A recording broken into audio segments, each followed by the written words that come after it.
ஆகவே உண்மையான ஜமீன்தாரணி யார், எங்கிருக்கிறார்கள் என்று பலமுறை உங்களை கேட்டேன், நீங்கள் பதில் சொல்லவில்லை. அதன் காரணம் எனக்கு புரிந்து விட்டது.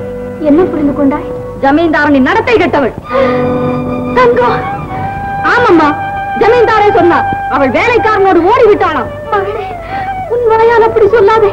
உனக்கு தெரியாது, அவள் களங்கம் இல்லாதவள், கனவில் கூட கற்பு நெறி மாறாதவள். கைப்பிடித்த கணவரின் உருவத்தை தவிர அவள் இதயத்திலும் எண்ணத்திலும் வேறு எந்த உருவமும் பதிந்தது கிடையாது மகளே, பதிந்ததே கிடையாது. அம்மா, அவளுக்காக நீங்கள் ஏன் பரிந்து பேசுகிறீர்கள்? உண்மை அழிவதை பார்த்து ஊமையாக இருக்க சொல்கிறாயா? தென்றலை புயல் என்று கூறும் பொய்யை ஒப்புக்கொள்ள சொல்கிறாயா? தெய்வ சாட்சியாக கட்டப்பட்ட திருமாங்கல்யம் இகழப்படுவதை கேட்டு சகித்துக் கொண்டிருக்க சொல்கிறாயா? அப்படி என்றால் ஜமீன்தாரின் மனைவி யார் என்று சொல்லுங்கள். மாளிகைக்கு அழைத்து சென்று அவர் முன்னிலையில் கேட்க வேண்டிய கேள்விகளை நான் கேட்கிறேன். அப்போது உண்மை தெரிந்துவிடும். இல்லை மகளே, ஜமீன்தாரின் உண்மையான மனைவி யார் என்று உனக்கு தெரிய வேண்டாம்.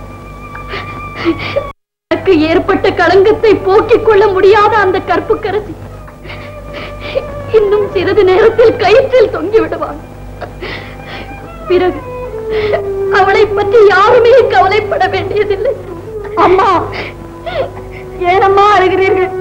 எடுத்துக்கொண்ட லட்சியத்தை நிறைவேற்ற நீ படுகின்ற இன்னல்கள் எனக்கு தெரியும். உன் சபதத்தை விட்டுவிட்டு நீ சாந்தியாக இருக்க வேண்டிய நேரம் உன்னை நெருங்கி வருகிறது.